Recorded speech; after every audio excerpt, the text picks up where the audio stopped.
deixa que eu seja eu e aceita o que seja seu. Então deita e aceita eu, molha eu, seca eu, deixa que eu seja o céu e receba o que seja seu. Anoitece e amanheça eu. Atitude Popular.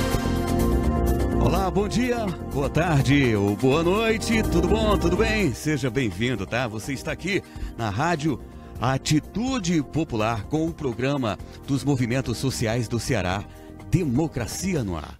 Com retransmissão pela rádio classista da FETRACE, Canudos FM 104,5 e Liberdade AM 1310 de Boa Viagem, Camponesa FM 95,7 de Crateús e FM 25 de Maio, a 95,3 de Madalena. Formamos agora a Rede Cearense de Comunicação Popular para a transmissão das lutas e ideias dos movimentos sociais do Ceará. O Democracia no Ar é um programa idealizado pelo Movimento Democracia Participativa e estamos também ao vivo na fanpage Democracia Participativa CE no Facebook. Agradecemos também a página do Daniel Pio Bezerra, o blog da Dilma, que está compartilhando o programa, e você que está fazendo o mesmo aí na sua página pessoal agora, no início do programa, no Facebook. A todos, a todas, muito obrigado, tá bom? Esse programa tem produção e conteúdo de Esdras Gomes, apresentação de Marina Valente, locução técnica e intervenções comigo, Jonathan Neto, comentários de hoje com o radialista Antônio Ibiapino. Temos o apoio cultural da AFBNB, Sintaf, Mova-se, Sinfarce, o Show Advogados Associados e Sindicato dos Bancários. São 10 horas 4 minutos, comando é dela, Marina Valente, bom dia. Bom dia, Jonathan Neto, bom dia a você que está aí acompanhando a gente através das nossas rádios parceiras, elas que têm esse importante trabalho de levar cada vez mais longe a voz dos movimentos sociais. Bom dia a você que está nos acompanhando via página Democracia Participativa CE no Facebook, curtindo, compartilhando e comentando, afinal de contas vocês também são comentaristas desse programa. Mais um dia de juventude ontem que a gente recebeu o Levante. Não estou ficando jovens, Antônio Ibiapino. Quem sabe a gente volta aos meus velhos tempos de militância.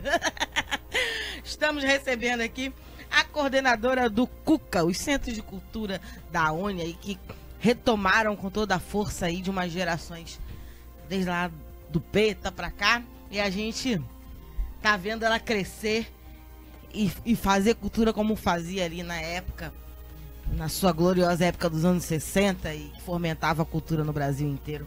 Era uma coisa muito bonita, essa cultura de resistência. Enfim, estamos recebendo a coordenadora do CUCA, da União Nacional dos Estudantes, a gloriosa UNE, Camila Ribeiro. Seja bem-vinda. Obrigada. Obrigada a todo mundo que está ouvindo aí. Agradeço a oportunidade de falar um pouco mais da cultura estudantil, né? E agradeço aí a oportunidade. Opa! E nosso comentarista de todas as terças-feiras também já está aqui. Radialista Antônio Ibiapino. Bom dia, Marina. Bom dia, Camila. Bom dia, o Jonathan e todos os ouvintes das emissoras que retransmitem esse programa. Eu queria só que você me desse aí a metade da sua idade. Pra mim. O Ibiapino, já tô com cabelinho branco, tá aparecendo, Ibiapino. Meus tempos de militância da UNE foram há muito tempo, mas agora quem está atuando lá juntos na juventude é minha filhota. Virou, mãe, a UNE tá aí, você tem que entrevistar. Tá certo, você que manda. Vamos lá, a gente já tá aqui com o Orenilton Vidal dizendo rádio classista na escuta. Saudações aí todos os companheiros do Comércio e Serviços do Estado do Ceará. Cheiro grande, Orenilton. A Maria do Socorro tá mandando um likezinho pra gente, um likezinho pra ela também. O Erlon Lopes tá dando bom dia. A Maria do Socorro tá dizendo que tá falando de Garanhuns, Pernambuco. Bom dia. Novamente um grande cheiro pra Pernambuco. Ela esteve aqui ontem com a gente também acompanhando o programa. Terra boa. Enfim, vamos ao nosso giro? Democracia no ar. Atitude Popular. Giro de notícias. E não para de crescer o movimento internacional para que o ex-presidente Lula receba o Prêmio Nobel da Paz em 2018. Já são mais de 240 mil adesões à campanha lançada pelo ativista argentino Adolfo Pérez Esquivel, Nobel da Paz, em 1980. Nesta segunda, dia 23, foi a vez de Noam Chomsky se somar à iniciativa. O filósofo e ativista norte-americano e sua esposa assinaram a lista cuja meta é atingir 300 mil assinaturas para encaminhar ao Comitê do Nobel, que fica na Noruega. Atitude Popular. Giro de notícias. O objetivo é enlouquecer o mundo, é isso mesmo. Vamos então. Ontem, dia 23 de abril, a juíza Carolina Lebos, da 12ª Vara da Execução Penal de Curitiba, emitiu resposta coletiva recusando diversos pedidos de visitas ao ex-presidente Lula, como os feitos pela presidenta do Partido dos Trabalhadores, Gleisi Hoffmann, pela ex-presidenta Dilma Rousseff e pelo pré-candidato à presidência Ciro Gomes, do PDT, além de uma diligência oficial de comissões dos direitos humanos da Câmara dos Deputados. O isolamento de Lula é uma das grandes preocupações de seus aliados e deveria ser de um país republicano. A senadora Gleisi afirmou que os advogados do PT estão avaliando as medidas a serem tomadas a respeito. Continuam torturando ele, né? Vamos dar uma pausa aqui no nosso giro para o seu comentário, porque para mim é tortura. Eu venho repetindo isso de tudo quanto é jeito, porque é tortura. Você negar os direitos básicos de uma pessoa que está em regime de detenção é uma coisa desumana. Marina e ouvintes, amiga Germana que está aqui também, prazer.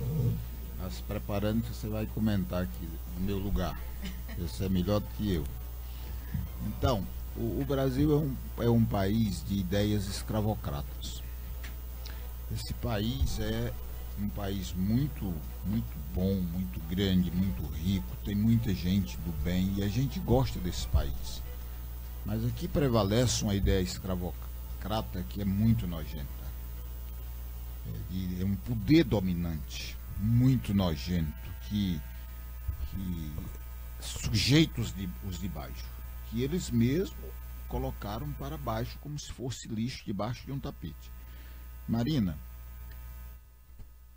praticamente os primeiros 400 anos de existência do Brasil foi todo de regime escravocrata. E eles amarravam qualquer escravo que pelo menos falasse, se rebelasse, eles açoitavam na presença dos demais, eles estrupavam as mulheres daquele homem que rebelou-se, para poder ficar de exemplo, para poder desmoralizá-lo. Essa era a forma que eles usavam para desmoralizar. Eu estou aqui com duas jovens, a Camila, que coordena os Cuca, que é uma coisa interessante, ela vai falar, e uma representante da UNE, que é a Germana, uma menina de um valor extraordinário, e você também que é jovem. Não se faça de velho não, porque velho aqui sou eu, e pronto.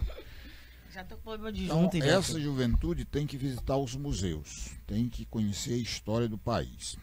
Esse período da escravidão é um negócio brutal, animalesco, descomunal. O nosso Tiradentes, que nesse mês, é o mês em que ele morreu, esse mês de abril, ele se rebelou contra a coroa portuguesa. Ele e outros na Conjuração Mineira. A ideia era fazer um levante no dia da cobrança dos impostos, porque grande parte das riquezas brasileiras iam para Portugal. Um delator, um vagabundo, chamado Joaquim Silvérios dos Reis, delatou para o presidente de Minas Gerais, Visconde de Barbacena. Foram presos, mas o Tiradentes, como um herói, se colocou como responsável, como líder daquela luta. Ele foi morto, esquartejado, e a sua terra foi salgada. E aí nós temos mulheres que lutaram, que foram mortas, homens que lutaram e foram mortos.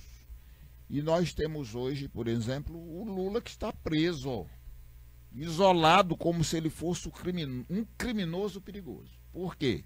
que ele está preso? Porque um juiz vagabundo, da pior espécie que se possa imaginar, e não sabemos nem a serviço de quem esse cara está agindo no Brasil, botou na cabeça que o Lula tinha uma...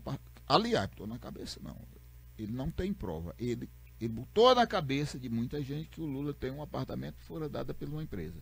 Esse mesmo apartamento foi dado pela empresa à Caixa Econômica como garantia de uma dívida. E eles não encontraram nenhuma prova. Agora, todo mundo já sabe que isso faz parte do golpe. Talvez tenha sido o segundo passo. Porque se eles tiraram a Dilma para poder se colocarem como dono do Brasil, para vender o nosso petróleo e as nossas riquezas, de nada valeria a pena aquele esforço, aquela desmoralização internacional pela qual o Brasil passou, se o Lula ganhasse a eleição agora. Por isso eles prenderam a qualquer custo o Lula e estão fazendo de tudo, como essa outra juíza vagabunda, escravocrata, porque essa mulher impediu uma pessoa que ganhou o Prêmio Nobel da Paz de visitar o Lula. Mas, ao mesmo tempo, ela é tão ignorante, tão autoritária, que ela deu um tiro no pé. Porque agora o mundo já se rebela contra as atrocidades que estão cometendo no Brasil. Eu falei a algumas pessoas, por exemplo, o João Amazonas, que foi um líder do PCdoB e que lutou a vida toda. Pois bem, se você pega Tiradentes, se você pega Zumbi, se você pega Lula, se você pega João Amazonas, se você pega tantos outros, Leonel Brizola, a burguesia brasileira passou a vida toda querendo transformar essas pessoas invisíveis e depois que essas pessoas passam fisicamente na história, eles tratam de destruir a imagem dessas pessoas para que o Brasil não tenha exemplo, para que o Brasil não tenha heróis, para que o Brasil não tenha ninguém servindo de referência. A referência deles é o mercado. Eles produzem mercadoria e a mercadoria é a referência. É assim que eles querem o povo brasileiro. E eu acho que é por isso que eu, você, a Camila, a Germana e tantos outros que vêm aqui, e tantos outros que contribuem para ter esse programa, e essas emissoras que estão dando essa contribuição, estamos fazendo o contraponto. De modo que eu acredito que, apesar de um país escravocrata, de uma burguesia nojenta, há também a esperança, que é a luta do nosso povo. Nosso povo é forte. Vamos à próxima notícia. Atitude Popular. Giro de notícias. A medida provisória MP 808, que alterava itens da reforma trabalhista, perdeu validade ontem, no dia 23 de abril, por absoluto desinteresse da Câmara dos Deputados e nenhum empenho do governo para sua aprovação, apesar da promessa feita durante a tramitação do projeto em 2017. Com isso, fica valendo a lei na íntegra, inclusive com pontos criticados pelos governistas, como o trabalho intermitente, sem amarras, a possibilidade de mulheres e gestantes atuarem em locais insalubres e a jornada 12/36, apenas por acordo individual. É isso aí, o golpe segue. Democracia no ar. O Antônio Carlos de Freitas, nosso querido Antônio Carlos, está dizendo aqui: bom dia, firmes na luta em defesa da democracia, Lula livre. E o Duda 4 está avisando: hoje eu estarei com o Maracatu Solar no movimento com a Uni. E o Raimundo Nonato está dizendo aqui pra gente: show! Só explicando que a gente fez a divulgação hoje do card pela manhã com a Mariana, que é a presidente da Uni. Ela viria para cá porque ela tinha cancelado uma programação. Infelizmente a programação foi, ou felizmente, recolocada, e aí a gente fez essa troca, só justificando a ausência dela aqui, mas tudo bem, estamos bem acompanhados aqui com a Camila e vamos falar da Uni Volante, não é isso? A entidade, né, está realizando aqui em Fortaleza, no Ceará, esse projeto, que é o projeto Univolante, que aconteceu já ontem, dia 23 de abril, continua por hoje e vai terminar com um cortejo na Faculdade de Direito até a Concha Acústica, onde também vai ter um evento lá, né?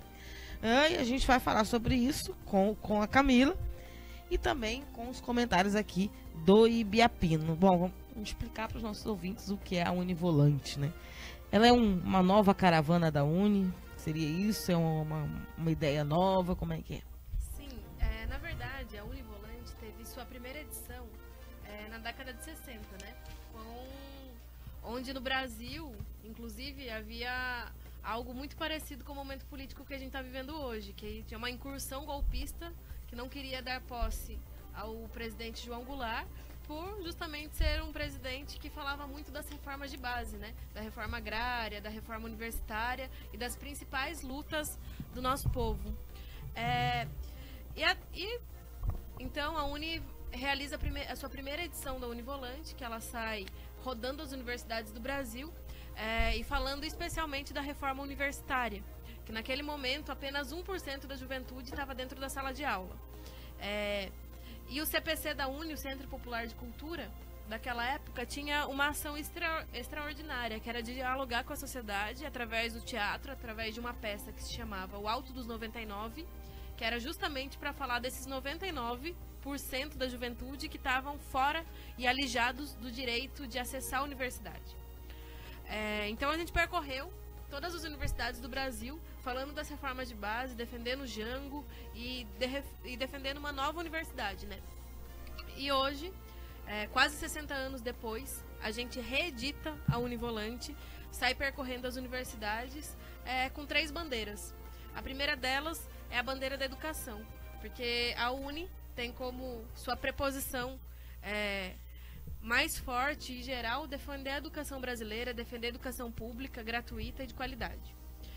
A segunda delas é a liberdade, porque não dá pra gente construir um Brasil soberano sem a gente falar de um Brasil livre, principalmente agora com esses ataques diretos ao maior líder político brasileiro, ao presidente que colocou mais jovens dentro das salas de aula, que fez essa universidade se transformar radicalmente. Hoje a gente está passando, a gente começou a Univolante lá no Pará e passou aqui por Fortaleza. Então são 2 universidades que a gente visitou até agora.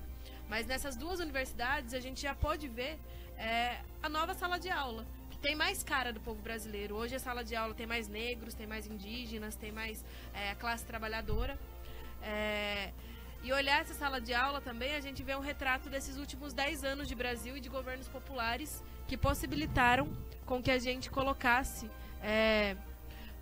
o povo dentro da universidade, né?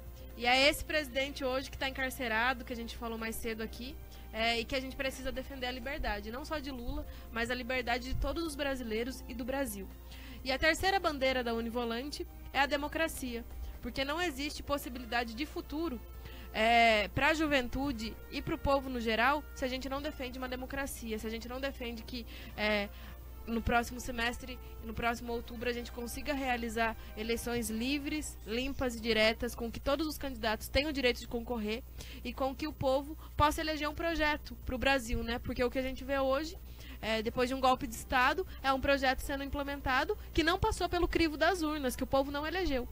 Então a gente precisa defender a democracia e por isso a gente está rodando as universidades do Brasil com uma série de atividades justamente para falar dessas 3 bandeiras e para disputar a opinião do estudante. Porque a gente não pode deixar que a juventude e que os estudantes brasileiros desacreditem do Brasil com tudo isso que está acontecendo. A gente precisa, pelo contrário, estimular o debate político, dizer que a saída é pela política e que a saída para essa crise política e econômica que a gente tem atravessado é justamente fazendo muito debate de ideias e não deixar com que o ódio, com que Bolsonaro se torne uma alternativa para o povo, né? Então essa é a principal bandeira da Univolante nesses 2 meses que a gente vai aí percorrer o Brasil inteiro, todas as regiões do Brasil, conversando com muito estudante e levando todas essas pautas.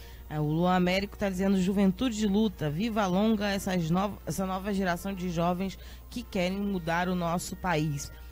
Camila, entender como é que está sendo as atividades aqui em Fortaleza. Elas estão acontecendo na UFC, né, na Universidade Federal do Ceará. Como é que o pessoal pode fazer para participar e interagir, né? E qual é que é a programação do dia de hoje, além do cortejo à noite? O que está rolando? Legal. Não, a gente chegou ontem em Fortaleza e já iniciou essa caravana aqui na UFC, na Universidade Federal do Ceará, de maneira muito vitoriosa. A gente realizou um debate sobre saúde lá no lá no campus da saúde, no RU. Então a gente debateu com todos os estudantes, professores e administração da universidade o papel estratégico da universidade na defesa e na ampliação do SUS. E foi um debate riquíssimo e muito importante. A gente teve várias atividades ao longo do dia. E hoje, nossas atividades começam às 14h30 na Faculdade de Direito, com a encenação de uma peça que chama Parecer da Democracia, que é justamente para falar desse momento político, desses ataques à democracia que a gente tem vivido. Logo após essa peça, a gente vai ter um ato político com o reitor da UFC, com o reitor da UES e da Federal do Cariri. O nome desse ato é Universidade Não Se Vende, Se Defende, que é justamente para fazer o contraponto a esse governo golpista, mas também aos veículos de comunicação hegemônica, que nos últimos tempos tem lançado vários editoriais e várias opiniões dizendo que precisa cobrar mensalidade nas universidades públicas. Então a gente vai dizer e reafirmar a opinião da União Nacional dos Estudantes e também dos estudantes brasileiros pela gratuidade do ensino, pela defesa da universidade pública gratuita e não só pela sua defesa da universidade como está hoje, mas pela sua ampliação. Porque, na nossa opinião, todo cidadão e toda cidadã brasileira tem o dever, tem o direito, né, de acessar uma universidade sem precisar pagar uma mensalidade por isso. Então essa é a nossa bandeira geral e hoje esse ato político justamente é para posicionar a nossa defesa da universidade pública. O Souza Júnior, nosso diretor-geral aqui do programa, está dizendo: não sei se os que estão na bancada sabem, mas essa edição do programa Democracia no Ar está sendo transmitida pelo Portal Vermelho, um dos mais importantes portais políticos do país. Obrigado ao companheiro Inácio Carvalho, editor do Vermelho. Saudações aí ao pessoal do Vermelho que faz aí esse contraponto. Mandar um beijão pro Inácio e para todo o Vermelho lá, que são muito parceiros do movimento social, da Uni, todo mundo. O Erlon Lopes está dizendo muito boa essa notícia e o Antônio Cavalcante está dizendo: Joaçaba, Santa Catarina, assistindo o programa. Cheiro grande para vocês aí. Camila, eu falo muito para essa moçada aqui, né, Germana? Que você, tenho dito muito, que ser diretora da Uni na minha época era uma coisa, né? A gente estava vivendo um projeto de país que era um país em crescimento, em expansão, em sonhos, em concretizações de sonho. Então a gente estava ali disputando a universidade, discutindo a questão das cotas. A gente estava um país de ampla democracia, né? E vocês estão aí encarando, né, uma outra face da política ou da forma de fazer política, que é uma forma da não participação popular, de uma quebra de um regime democrático. Ou seja, vocês praticamente estão retornando a uma luta que era de gerações anteriores à minha. Isso é um tanto quanto assustador, mas ao mesmo tempo mostra essa força que a juventude tem para transformar e para mudar, para resistir. Vocês estão bastante protagonistas nessa luta. E por talvez serem tão protagonistas e a universidade ser tão protagonista nas lutas, a universidade está sob ataque. Exatamente. Né? Aqui no Ceará, inclusive, nós estamos aí com uma certa perseguição aos professores que fizeram a disciplina para denunciar o golpe, a disciplina do golpe e na UFC, e tanto na UES, e nós temos algumas pessoas vindo com esse discurso de que a universidade não pode ter lado ou opinião, enfim, querendo de uma forma bem fascista, né, uniformizar e colocar tudo cinza para ver se as pessoas param de pensar ou param de refletir. Queria que você falasse um pouco sobre isso, né, sobre essa importância também da defesa da universidade e sobre essa experiência de luta que vocês estão vivendo nesse momento, né? Sim, a geração que hoje está na sala de aula, né, é uma geração que não lembra do Brasil dos anos 90, que não lembra ainda do Brasil quando o neoliberalismo estava no seu auge. A nossa geração foi uma geração que cresceu com esperança no Brasil, porque a gente via as universidades se ampliando, a gente via o Brasil com potencial de crescimento e com oportunidades para a juventude muito gigantes. E a minha geração, e eu inclusive, nunca imaginava que de repente a gente pudesse viver um golpe de Estado novamente. Pra gente, golpe era uma coisa que tinha ficado nos livros de história, no passado, né? Em 2016 a gente viu a iminência de um golpe acontecendo na nossa cara. Então a gente ocupou as ruas e a universidade, de fato, foi uma grande protagonista dessa resistência. Tanto que hoje a universidade é atacada. Tanto com a censura, né? Que inclusive existe o projeto, né, de escola sem partido, que não é só de escola sem partido, mas é universidade também sem partido, é educação sem o debate político, sem a crítica, porque quem está no poder hoje, a intenção geral é afastar a juventude da política, porque a juventude, quando olha para tudo isso que está acontecendo, tem no seu DNA rebeldia e tem quer mudar isso que está acontecendo, né? Então, uma grande característica do golpe também é tentar afastar a juventude da política e fazer com que a juventude negue a política, né? Esse é o grande plano aí dos golpistas. E a gente tem visto esse ataque ao movimento estudantil na sua base de forma incisiva. Alguns meses atrás, a gente precisa muito dizer isso, denunciar isso publicamente. A gente presenciou, por exemplo, 84 policiais federais entrando na UFMG, levando seus reitores e conduzindo os reitores a prestar um depoimento cujo eles nunca tinham sido intimados, sobre um projeto de pesquisa universitária. A UFMG, algum tempo atrás, realizou um projeto de memorial da democracia, que era uma homenagem, era uma pesquisa sobre os torturados na ditadura, e o resultado desse projeto foi a construção do Memorial da Democracia, que homenageava os mortos pela ditadura militar, os mortos políticos, né? E agora, nesse golpe de 2016, e nesse atual momento político, justamente a Polícia Federal criou uma operação chamada Esperança Equilibrista, que também era uma música símbolo da ditadura, de resistência à ditadura militar, invadiu a UFMG, simplesmente questionando a legitimidade e questionando os gastos, dizendo que esse projeto foi um projeto para corrupção, sem nenhuma prova, com toda a arbitrariedade. A UFES, que é a Universidade Federal de Santa Catarina também, teve um ataque muito incisivo as contas da universidade, tanto que o reitor se suicidou com tamanha pressão, um reitor que foi do movimento estudantil, foi da UNE, era um reitor sério, comprometido com a universidade pública, gratuita, comprometido com a luta social, e foi tão grande a pressão em cima dele, que ele foi suicidado, né, por todo esse aparato judiciário. Então hoje a universidade, ela é um polo de ataque grande dos golpistas. E a juventude precisa cada vez mais resistir. A gente vê o movimento estudantil nas pequenas coisas sendo desmontados, porque a gente faz grandes fóruns da UNE, onde a gente tira grandes resoluções de lutas para o Brasil, grandes calendários de lutas para o Brasil. E quem toca esse calendário de luta cotidiano na sala de aula são os centros acadêmicos, são diretórios acadêmicos. E hoje a gente vê o processo de judicialização dos espaços estudantis. Então, tem casos, como na USP de São Paulo, em que existe liminar retirando a sala do diretório acadêmico, retirando os espaços de convívio deles, das festas, justamente para desmontar o movimento estudantil na sua base, para que esses estudantes não consigam tocar as lutas que a gente define no fórum da UNE, né, cotidianamente. E por isso também que a Univolante reforça o seu caráter de resistência. A gente passa nas universidades, inclusive, com um projeto de defesa dos espaços estudantis, defesa dos espaços comuns e defesa das atividades do movimento estudantil no campus da universidade.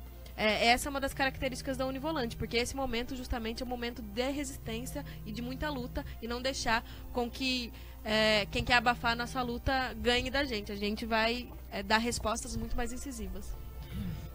Chocante saber disso. Eu não sabia que estávamos nesse limite absurdo e monstruoso de perseguição, inclusive aos espaços de uso dos estudantes.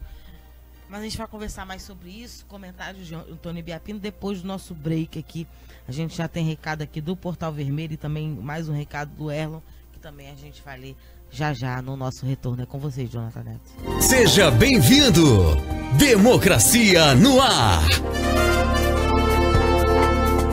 É isso, bem-vindo ou bem-vinda, né? Você está conferindo o programa Democracia no Ar, que é um espaço dos movimentos sociais do Ceará.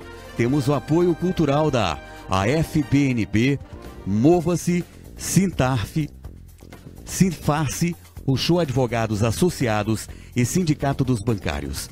Estamos ao vivo nas emissoras Atitude Popular, Rádio Classista, Liberdade AM de Boa Viagem, Camponesa FM de Crateús e 25 de Maio FM de Madalena. Logo mais também a Canudos FM aí no decorrer da sua programação local. Aqui em Ceará, no Ceará, em Boa Viagem, vai reprisar esse programa na íntegra para você.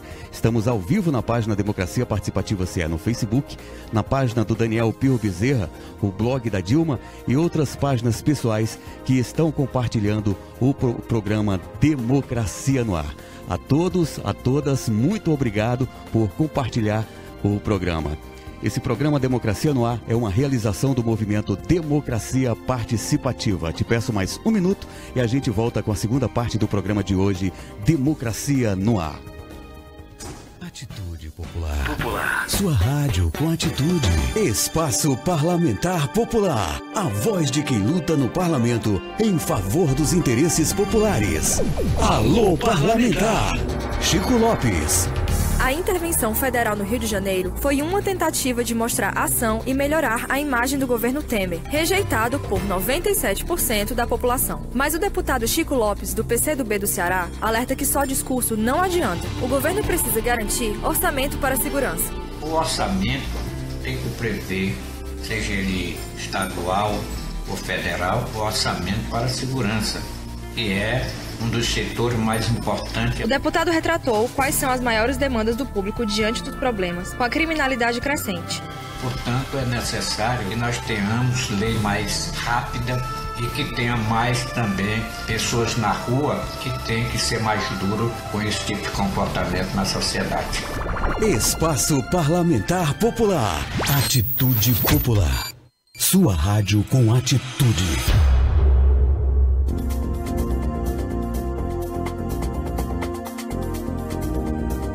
É isso, agora são 10 horas 34 minutos. Voltamos com a segunda parte do programa Democracia no Ar. Marina Valente. Opa, o Portal Vermelho mandou aqui um recado. Um forte abraço para essa turma do Democracia no Ar.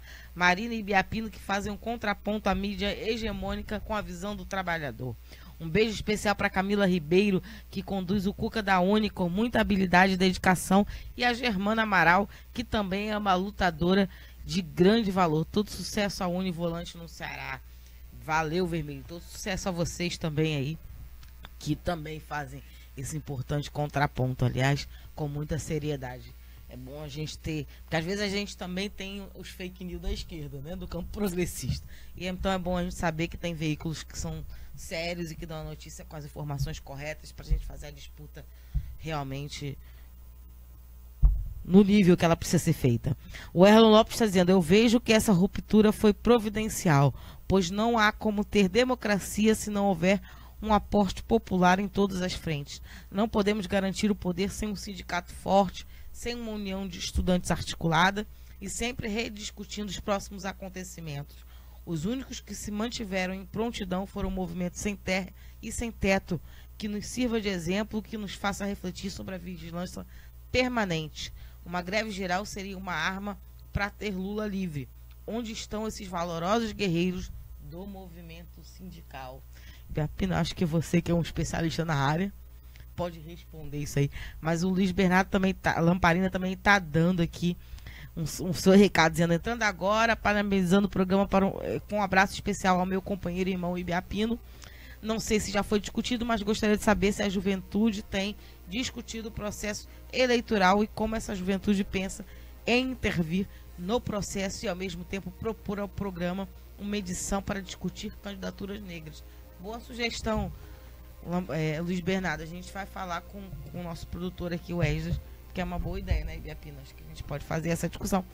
Bom, primeira pergunta para você. Cadê o movimento sindical, Ibiapino? O movimento sindical, ao longo de muitos anos, porque isso começou em 80, tem dado uma contribuição grande. Por exemplo, na formação de trabalhadores, no avanço das mulheres nessas lutas. Entretanto, o movimento sindical está passando por imensas dificuldades do ponto de vista teórico, do ponto de vista de relaxamento mesmo, falta de compreensão e análise política, e inclusive não foi capaz de dar a resposta necessária ao golpe. Com esse golpe, quem mais sofre é a classe trabalhadora, porque eles agora congelaram os recursos públicos para investimento, como por exemplo a educação. Quem mais precisa da educação pública? A classe trabalhadora, que não pode pagar. Eu não sei se a Germana ou a Camila tem esses dados, certamente devem ter, sim, do percentual de trabalhadores, de negros, de operários que conseguiram entrar na universidade, né? E conseguiram se formar, por exemplo, ao longo de um determinado período, vamos botar aí 20 anos. Então, essa classe, ela é uma classe que serve apenas para produzir mercadoria, para os outros vender mercadoria e ficar rica. Então, o movimento operário, o movimento sindical não conseguiu compreender isso. Depois vem a retirada dos direitos trabalhistas, que estavam previstos todos, consignados, não é nem previsto, é consignado na CLT, Consolidação das Leis do Trabalho, que vem desde 43, que também será brutal contra a classe trabalhadora. E vem também a reforma da Previdência. Então, mais do que ninguém, o movimento sindical era que deveria estar lutando e não fez a luta necessária. É preciso fazer uma reflexão e fazer a luta necessária. Não dá para greve geral até meio-dia, né? Não existe isso. É brincadeira geral. Bom, a Camila fez aí um histórico muito interessante, né? E eu acho que isso é uma aula pública, né? O que ela falou nessa última fala dela. Eu quero só parabenizar, para poder não tomar tempo, o comentarista não pode tomar muito tempo. E vou aqui terminar, porque quem vai assumir a parada aqui agora é a Germana. Eu vou ler um pequeno texto que ela falou do João Goulart. Falou muito bem, correto na história. Eu vou ler aqui um pequeno, não é esse texto todo aqui não, eu vou pegar apenas algumas partes. Tá certo. Está aniversariando hoje. Esse texto está aniversariando hoje. Montevidéu, 24 de abril de 1964. Quem escreveu isso? Agente da CIA, que depois desertou, chamado Felipe Eixe, e teve que morar na Inglaterra porque os Estados Unidos perseguiu duramente para eliminá-lo. Porque ele não concordou com as barbaridades que aconteceram em todo aquele período. Diz ele aqui: acabamos de receber a visita do novo chefe da divisão WH.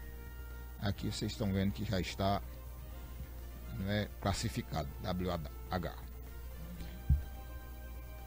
Desmond Fitzgerald é o nome do cara que veio visitar. Hallman ofereceu um jantar. Quem era o Hallman? Era o chefe geral da CIA para a América do Sul. E que ele tinha uma base da CIA em Equador, Quito, e comandava todos os agentes em todas as bases. Vamos aqui para mais um pedacinho do texto. Fitzgerald insistiu muito para que a base de Montevidéu dedique toda a atenção para apoiar o novo governo militar do Brasil, que tinha começado em março, aliás, em 1º de abril. Aqui é 24, 1º de abril. Logo no início só do tinha golpe. 23 dias no golpe militar no Brasil. E que a força, por intermédio da coleta de informações e operações de propaganda, Hallman passou para O'Grady toda a responsabilidade dos problemas concernentes ao Brasil.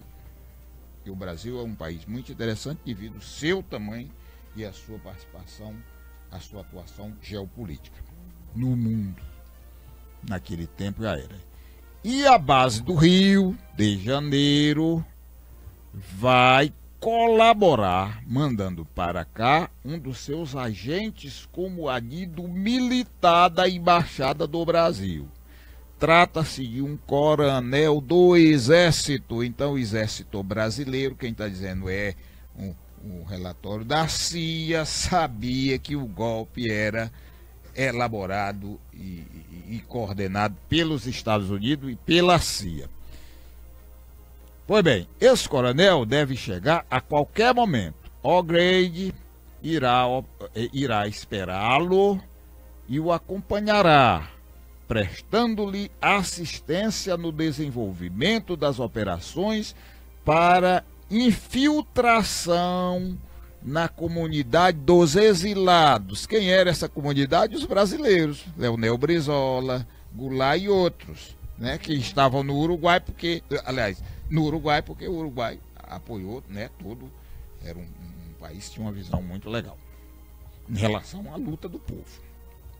E para terminar, ele diz: apesar da popularidade de Goulart aqui, a NCG voltou ontem para reconhecer o governo brasileiro. Isso servirá para diminuir a tensão reinante. Goulart, por sua vez, declarou-se mais um exilado político do que um refugiado, pois essa é uma condição mais cômoda e que lhe permitirá maiores liberdades para as atividades políticas. Isso aqui é história e contada pela CIA através de um agente que subverteu a ordem da CIA, porque é, na verdade, uma polícia criminosa do capitalismo dos Estados Unidos. E mais uma vez, assim como disse muito bem a Camila, nós estamos passando por um golpe que ninguém imaginava. A gente pensava que essa porcaria ficaria apenas nos livros para que acolá o intelectual fazer uma referência a isso. Mas nós estamos vivendo na pele da forma mais brutal e descomunal que uma nação pode E de ver. novo atendendo a outros interesses. Desgraçadamente, com a colaboração da porcaria de uma justiça que, no fundo, é injustiça. Bom, Germana.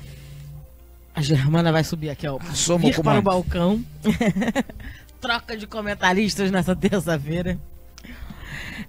E vamos aqui tentar falar que responder ao Luiz Bernardo Lamparina, que está perguntando se vocês, jovens, estão pensando aí sobre a questão da eleição, sobre a questão da participação dos jovens na política nessas eleições de 2018, caso elas ocorram, porque a gente ainda está Primeiramente, nessa nós vamos desconfiança. querer que ela exista. Seja bem-vinda, Germana. Obrigada, Marina. Quem responde? Posso começar, né? Pronto. Gente, quero dar bom dia a todo mundo que está assistindo a gente pelo ao vivo, também que está ouvindo a gente pela rádio. Quero parabenizar aqui a Camila pela construção da Univolante aqui no nosso estado. Já há menos de um ano atrás, há um pouco mais de um ano atrás, a Uni estava aqui no Ceará, né? Com a Bienal da Uni, foi uma experiência muito boa para o nosso estado, para os movimentos sociais. Essa volta da Uni é meio que uma volta ao Ceará depois da Bienal da Uni. E eu acho que colhendo já muitos frutos, né? O Ceará, sempre um processo de efervescência política muito forte, né? Nossas manifestações bem mobilizadas, fizemos agora. Acabamos de terminar um vitorioso acampamento do povo cearense em defesa do Lula e da democracia. Eu acho que a Univolante vem a calhar com esses tipos de iniciativa que aqui no nosso estado já vem acontecendo. E essa questão do processo eleitoral, acho que até alguns programas atrás, né, Marina, a gente veio aqui para conversar um pouco sobre o assunto. Acho que a gente pode, inclusive, fazer outros programas com debate sobre essa questão das eleições de 2018 e os movimentos sociais e a juventude, né? Agora, a primeira luta da gente é que realmente aconteça as eleições de 2018, né?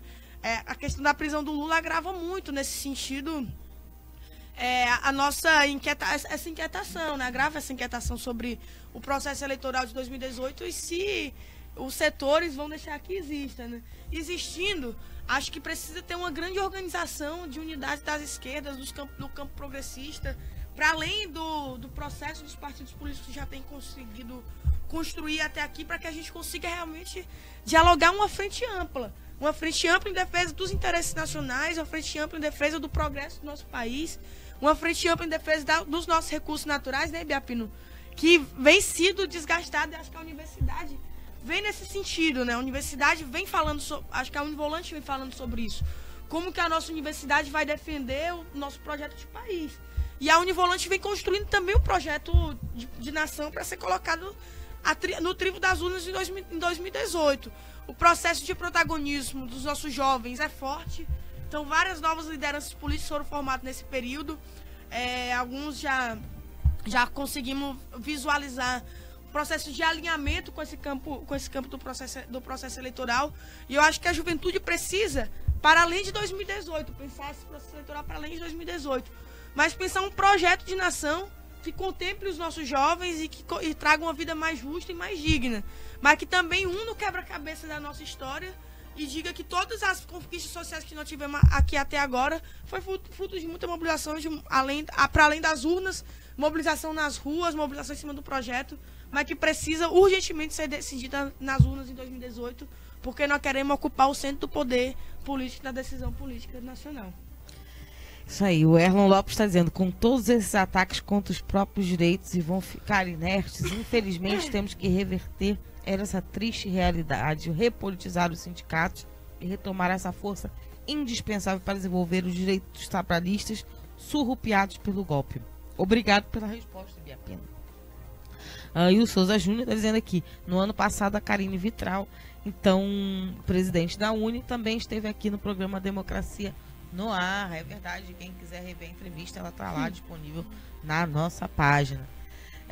A gente está vendo aí uma proliferação de novas formas de juventude, né? Novas formas de organização de juventude, com novos traços, e até uma adaptação, por exemplo, a gente vê que a UJS está trazendo a coisa agora de uma batucada, de uma efervescência também na área cultural, né? Enfim, estamos buscando novas expressões. Queria que vocês falassem um pouco isso, sobre essas novas caras da juventude, né? Novas efervescências de organização, como é que elas se encaixam dentro do processo da UNE, né? Como é que isso flui, né? E por que elas estão surgindo, né? Por que é necessário, de repente, a gente estar falando em novas formas de linguagem, novas formas de expressão com essa juventude que está aí? Primeiro porque eu acho que a juventude sempre foi muito inquieta, né? Então sempre buscou se reinventar na maneira de se organizar, na maneira de se expressar. Então essa sempre foi uma característica da juventude. Basta a gente olhar para a história da UNE, 80 anos da UNE, e ver como a juventude se organizou nas atividades culturais nesses 80 anos. Logo no primeiro congresso da UNE teve um embriãozinho aí do Teatro Brasileiro dos Estudantes, na década de 60 o CPC, na década de 90 a retomada dos trabalhos culturais da UNE com as bienais e hoje os Cucas da UNE. Então, se reinventar e se buscar maneiras de se expressar culturalmente é um imperativo em 80 anos de história da União da União Nacional dos Estudantes e, consequentemente, das juventudes que a compõem. Mas, hoje, eu acho que isso está mais evidente porque é uma coisa que eu disse no começo do programa, que é essa nova cara da sala de aula. Hoje a sala de aula está mais diversa. Hoje a juventude está mais diversa, né? Até um tempo atrás a juventude não tinha muita perspectiva de entrar na universidade e de... Era jovem e você tinha que trabalhar para você pagar o que comer no final do mês. Hoje a gente tem um pouquinho mais de oportunidade que querem nos roubar. E essa nova sala de aula, essas novas oportunidades da juventude diversificaram muito a base social da UNE. Então hoje a gente é muito mais diverso do que era há algum tempo atrás, né?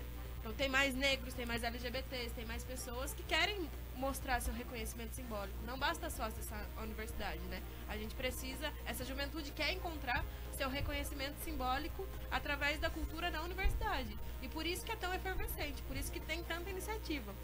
Às vezes eu escuto assim, a universidade de hoje não produz mais cultura. Isso daí era na época do Gil, na época do Caetano. O que é uma grande mentira. A Germana falou hoje da Bienal da UNE que a gente teve aqui no Ceará. A gente teve mais de 2.000 trabalhos que eram produzidos no interior das universidades brasileiras, inscritos para ser apresentado na Bienal do Ceará.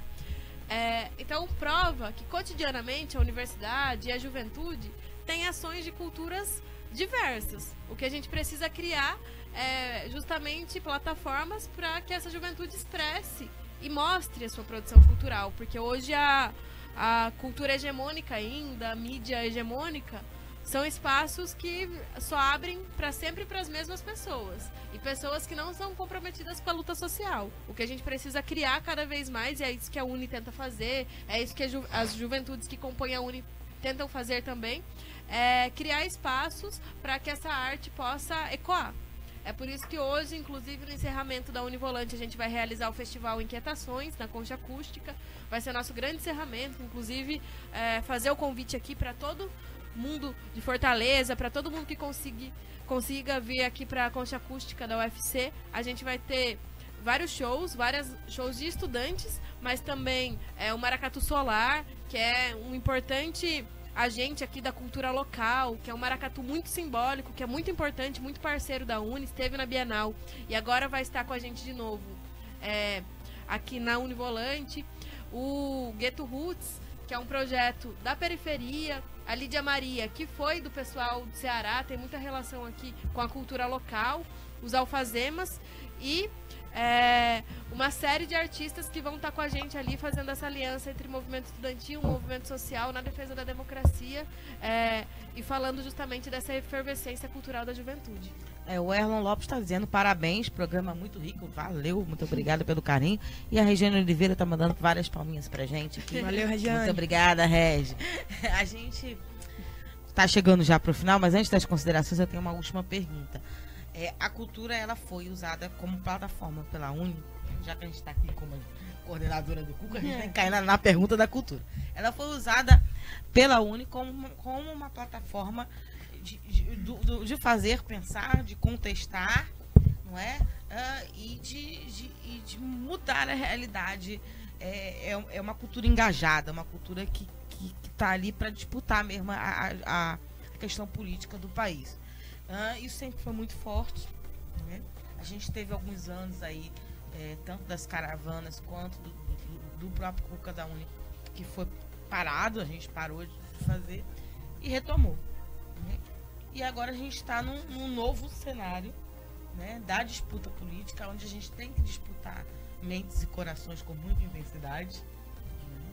Até porque nós temos do outro lado uma cultura que muitas vezes é sexista, né, que prega uma violência, que prega o consumo, né? Teve uma época que o negócio era o rap da ostentação, né? Um negócio assim, ou seja, uma pregação do consumo, né? E que estão cada vez mais, enquanto indústria, com uma facilidade muito grande de chegar onde a gente às vezes tem muita dificuldade. Então eu queria saber de vocês assim, como é que nesse momento de combate, né? Porque nós estamos num momento de disputa, de lutas de classes abertas, eu entendo dessa forma, a Uni pretende usar essa ferramenta.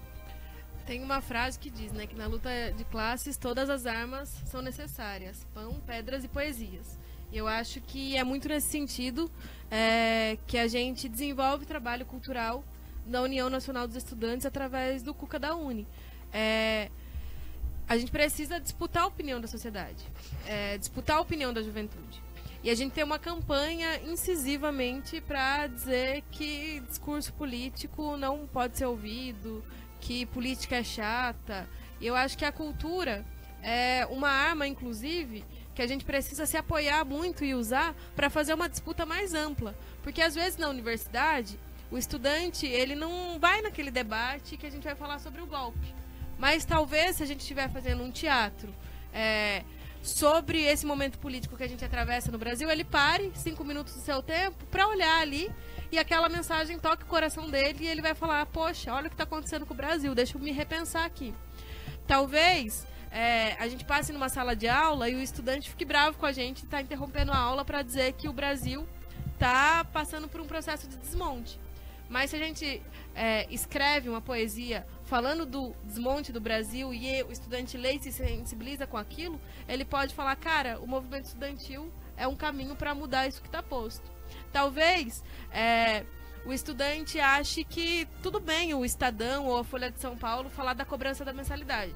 Mas a hora que ele vê atividade cultural dentro da sua universidade e vê a periferia dentro da universidade, vê essas novas pessoas, essa nova geração de pessoas que são a primeira pessoa da família a entrar na universidade, ele põe a mão na consciência e fale, essa universidade não é só para mim, ela tem que ser para todo brasileiro, e aquilo toque e sensibilize ele para fazer essa defesa com a gente. Então eu acho que é esse o papel da cultura nesse momento.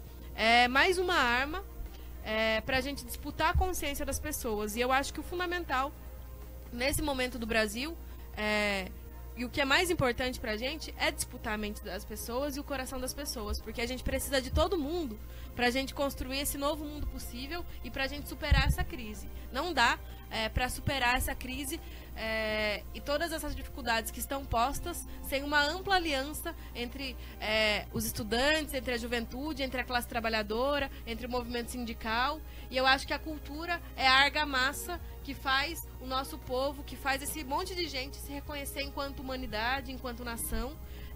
E a cultura precisa ser cada vez mais essa argamassa. Por isso que a gente estimula e por isso que a gente cria tantos eventos e tantas plataformas onde a cultura tem um papel central.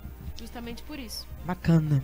Germana, vou fazer também uma última pergunta para vocês, já que você se somou aqui. Não, se somou com a gente aqui já nos 20 minutos do segundo tempo. A Erlan tá falando, tem que ser uma conquista emocional, tocar o coração. Ele tá aqui fazendo uma referência à sua resposta. Mas saber de você sair um pouquinho da questão universitária e entrar um pouquinho na questão secundarista, com os ataques que estão aí às aulas de filosofia e sociologia, dizendo que elas prejudicam o aprendizado da matemática.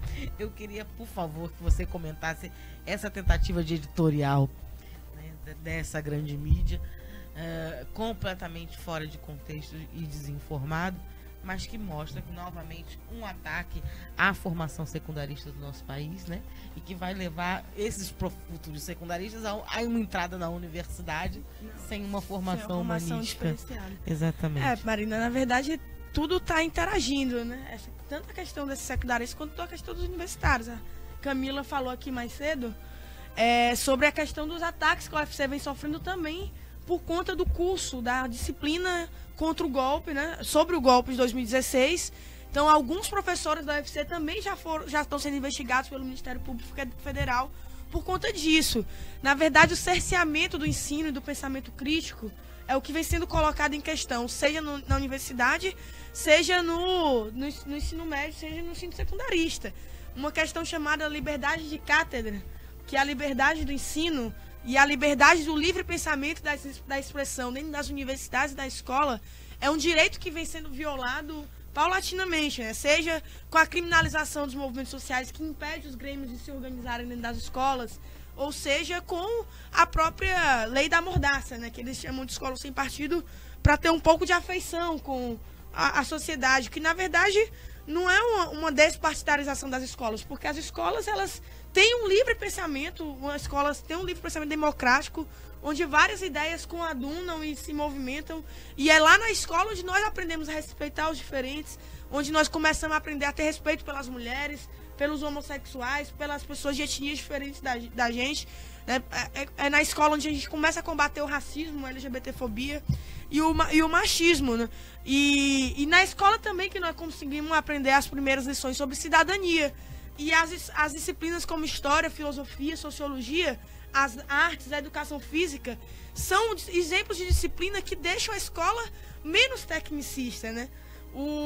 A escola com mordaça, né? A lei da mordaça, que nós chamamos, entre os movimentos sociais, o movimento secundarista e o movimento estudantil, na verdade, tira a parte mais interessante da escola, que é a formação humana, uma formação continuada, que trabalha com o ser humano holisticamente, para, na verdade, virar uma escola unicamente para formar pessoas que vão para o mercado de trabalho, ou então vão para a universidade com uma apertar botão.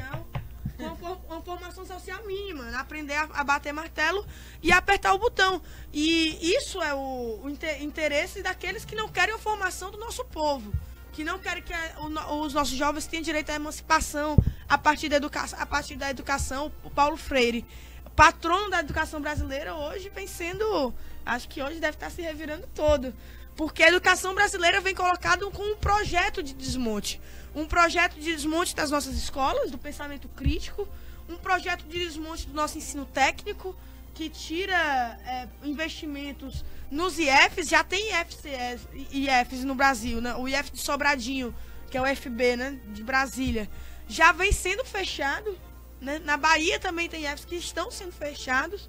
Então, o que deu um grande diferencial nessa questão do ensino técnico brasileiro hoje vem colocado em xeque.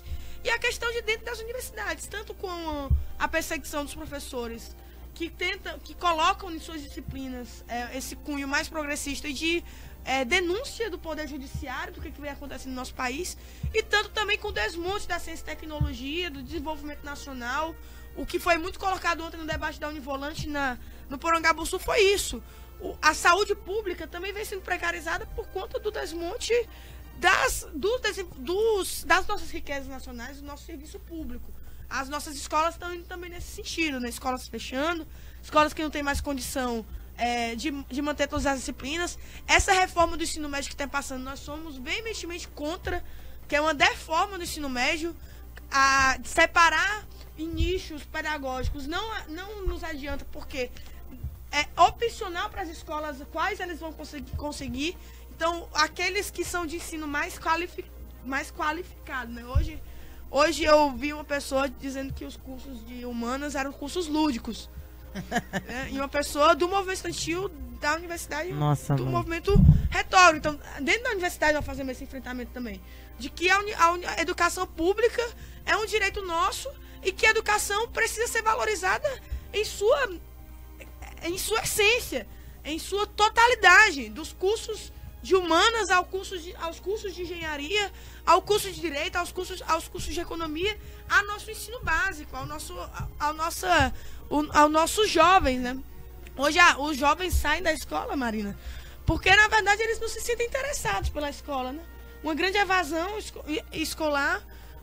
Essa escola já vem sendo a cada dia mais interativa para os estudantes, né? Aqui no estado a gente meio que entra meio no contraponto, né, do que é esse ensino diferenciado, mas não podemos nos enganar. Estamos também com o nosso ensino público, a secundária está muito ameaçado por conta das quedas do Fundeb, o fundo da educação básica também foi cortado, uma grande verba. Os nossos municípios já têm dificuldade de manter os professores. Teve um município que cortou 50% do salário dos professores, né, num processo de recessão grande em cima de todo o nosso sistema educacional, desde as creches da educação básica até o ensino superior, a pesquisa, a ciência e tecnologia e as nossas bolsas de pós-graduação. Para respirar fundo, minha gente, mas vamos lá, que essa moçada vai à luta e a gente tem que ajudar eles a lutar. Obrigada, Ibiapino, desde já, pelos seus comentários de hoje. Obrigado, Ibiapino, pelo espaço. E pedir a você, Camila Ribeiro, suas considerações finais. Primeiro, agradecer todo mundo, né, que está ouvindo, agradecer toda a equipe do programa aqui. A gente fica muito feliz de pisar novamente no Ceará, uma terra tão de luta e tão marcada com a luta do nosso povo e tão fundamental para a construção de um Brasil mais livre, de um Brasil soberano, de um Brasil que deposite no seu povo a esperança de se construir, né? A gente fica muito feliz de retornar a essa terra que sempre é tão generosa com a UNE, mas também que é fundamental para a luta do povo brasileiro. E dizer, né, que a nossa geração vai dar resposta. Se o momento político é difícil, se a gente tem aí muitos desafios pela frente, a nossa geração também, que já tem dado, né, respostas para esse momento político. A gente saiu de um processo no último período de ocupação de escolas, de ocupação de universidades, de ocupação das ruas, e a gente vai seguir fazendo enfrentamento por liberdade, por justiça, uma justiça que não seja essa justiça que a gente está vendo aí, que só tem se voltado contra o nosso povo e tem feito dos privilégios do judiciário para cumprir uma agenda que não é a agenda que o judiciário deveria estar cumprindo, né? Prender sem provas, invadir a universidade. Não é essa justiça que a gente quer. A gente quer, inclusive, lutar por uma universidade que seja capaz de formar juízes que venham da periferia, que sejam capazes de formar juízes que venham do campo, que conhecem a luta e conhecem a história do povo, e por isso vão fazer uma justiça para o povo e não para a elite. Então é essa a nossa luta de hoje. E a gente vai seguir, né? Se a gente ocupou tantos espaços no último período, eu acho que o nosso desafio daqui para frente é justamente debater, fazer com que as eleições tenham eleições no nosso país, eleições limpas, eleições diretas, eleições justas, que o povo possa participar e ocupar também esse poder. Porque eu acho que o poder precisa ter cara da juventude, o poder precisa ter cara do povo, o poder precisa ter cara da nossa gente. E tudo isso não vai mudar.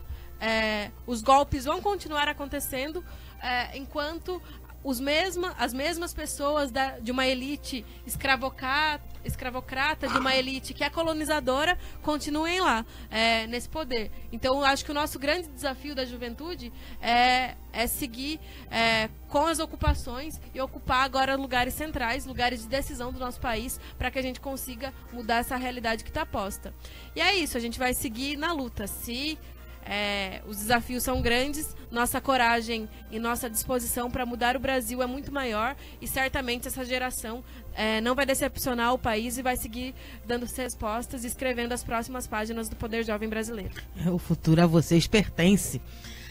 Todo mundo hoje na Faculdade de Direito, não é isso? A partir das 14h30. Para participar das atividades da Univolante. À noite tem o Festival Inquietações, que tá todo mundo convidado, atividade aberta, show, vai ser lindo. Ok, considerações finais, Germana. Gente, também ressaltar o convite para participação do ato, né, em defesa da universidade pública. Nós estamos construindo uma grande campanha nacional em defesa da nossa educação pública, da nossa universidade. A gente acredita, o nome da campanha é A Universidade Não Se Vende, Se Defende, em defesa daquilo que é de mais valioso para o nosso conhecimento, que é a produção do conhecimento científico dentro das nossas universidades. E por fim, gente, queria chamar todos e todas a construírem o Congresso Estadual da JS, que vai acontecer esse ano, dia 16 e 17 de junho, no Centro de Convivências da UFC. Quero também convidar todos e todas a conhecerem a nova plataforma digital da JS, Marina. Você já pode também, todo mundo, se inscrever na plataforma digital da JS. É ocupa.org.br, o novo canal de comunicação, não só da nossa juventude, mas de toda a juventude brasileira, onde lá vai ter informação, vai ter notícia, vai ter artigo, tem canal de discussão, vai ter vídeo novo sobre esse processo da ocupação do poder pelos nossos jovens, esses nossos jovens que ocupamos as ruas, ocupamos as escolas, ocupamos as universidades. Agora queremos ocupar o centro da decisão política e do poder político, queremos ocupar o poder. Então, Ocupa o Poder é o nome da nossa tese rumo ao 19º Congresso Nacional da UJS. E a nossa plataforma, ocupa.org.br, já está aberta a todo mundo que quiser se filiar. E quem quiser também construir a UJS, para quem estiver no interior, quiser construir a UJS na sua cidade, no seu município, só contactar aqui com a gente, que a gente, na UJS Ceará, no Facebook ou no Instagram, que a gente vai já tá mantendo contato. Tá muito chique essa UJS, meu Deus.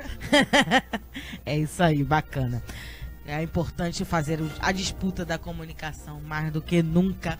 Queria agradecer a vocês aí que tiveram nos acompanhando através das nossas rádios parceiras, elas que têm esse importante trabalho de levar cada vez mais longe a voz dos movimentos sociais. Obrigada a vocês que tiveram via Facebook curtindo, compartilhando e comentando, afinal vocês também são comentaristas desse programa. E um abraço especial hoje a toda a equipe do Vermelho que esteve retransmitindo o nosso programa. É com você, Jonathan Neto. Seja bem-vindo! Democracia no Ar!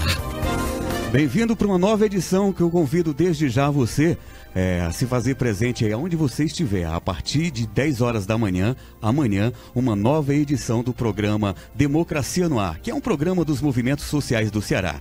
Lembrando que nós temos o apoio cultural da AFBNB, Sintaf, Sinfarce, Mova-se, o Show Advogados Associados e Sindicato dos Bancários. Apresentação, Marina Valente, produção de Esdras Gomes, locução técnica e intervenções comigo, Jonathan Neto, comentários de hoje com Antônio Ibiapino. Agradecemos às nossas parceiras, a Rádio Classista, Canudos FM, Liberdade AM, Camponesa FM e 25 de Maio FM. Ainda ao blog da Dilma, ao Daniel Pio Bezerra, páginas do Facebook, e um agradecimento todo especial a todos que fazem, né? A todos e todas que fazem, que compõem o Portal Vermelho, um dos mais importantes portais políticos do Brasil, do país. A todos, a todas, um grande abraço e obrigado por fazer ecoar e reverberar a voz Democracia no Ar por todo o Brasil e por todo o mundo. Então, mais uma vez, reforçando, te convido amanhã a partir das 10 horas da manhã, estarmos juntos na luta, firmes e fortes, com uma nova edição do programa Democracia no Ar. Bom dia, boa tarde, boa noite. A gente se vê, a gente se fala. Democracia no Ar. Atitude Popular. Sua rádio com atitude. Espaço Parlamentar.